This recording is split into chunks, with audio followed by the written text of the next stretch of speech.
students, how are you all? I hope you have done up to the mixture. In my last lecture, I had explained you about the mixture, their characteristics or the properties. Even we have discussed a lot of questions in which we have made ourselves confirmed about the properties of the mixture. So compound and mixtures we have done in detail. Now students, today's lecture, I am going to explain you about the solutions. So basically the mixtures, they are of the three types. They are like solutions, suspension and colloids.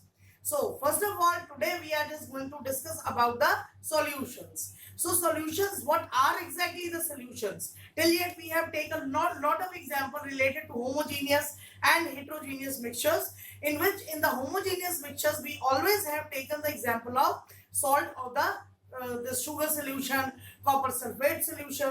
So many solutions I have taken the example along with. Even in my last lecture, I have explained you in detail about.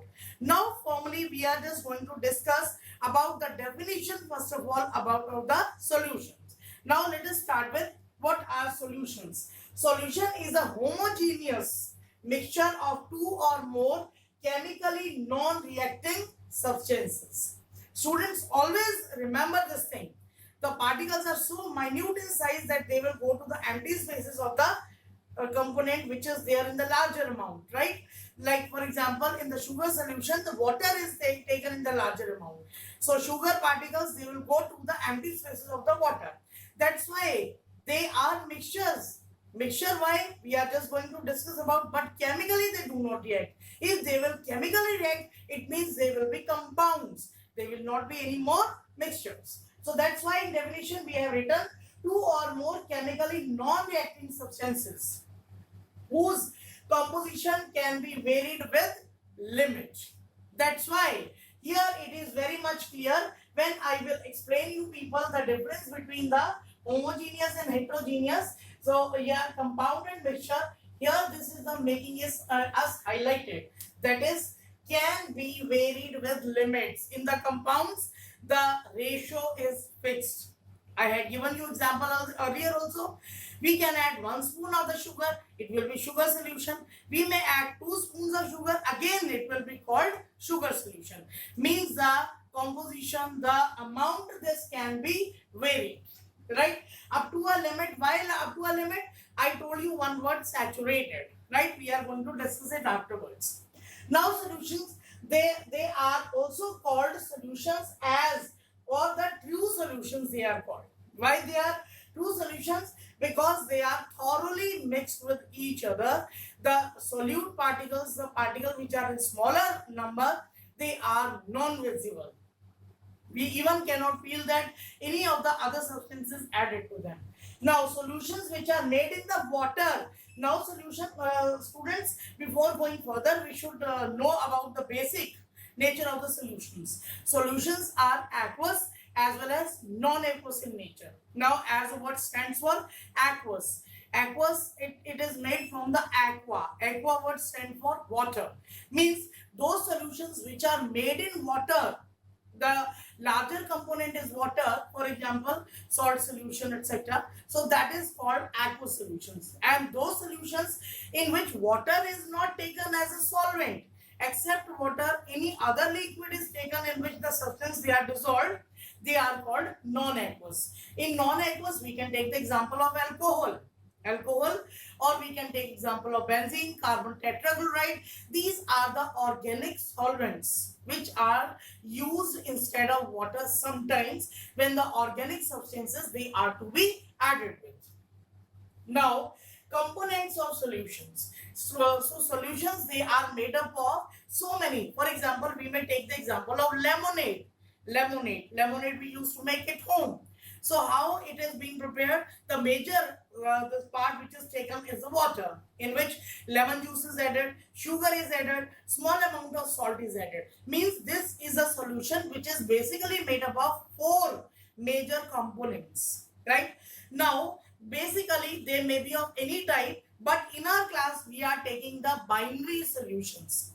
Like for example, seawater. Seawater is a combination of so many salts. Not only the sodium chloride is added, magnesium chloride is there, magnesium sulfate is there. Similarly, the other calcium sulfate is there. But the major amount is of the sodium chloride. That's why it is mostly called binary solutions. What are binary solutions? Which are made up of major two particles, right? Components, the two type of components are made, those are called the binary. If we are taking the example of the binary solutions, then the binary solutions, they have the two main parts. One is called solute. Solute means sugar in the water. Sugar is a solute. Means the component which is added in a small proportion to make the solution is called solute. And that otherwise the component which is taken in the large amount, for example water in the sugar solution, so this is called a solvent. So sugar and solvent, the solute, these are the two major components. Now students, we are just going to discuss about the properties of the solution. Students, as we know, the properties or the characteristics of a particular substance make it different from the others. As I have told you people, these are of three types mixtures, right? That is the suspension, solution, as well as the colloids. Now, what thing is there basically which make them differentiated? So these are obviously the properties. So let us go towards the properties of the solutions. First is homogeneous. Always remember that the solutions are homogeneous in nature.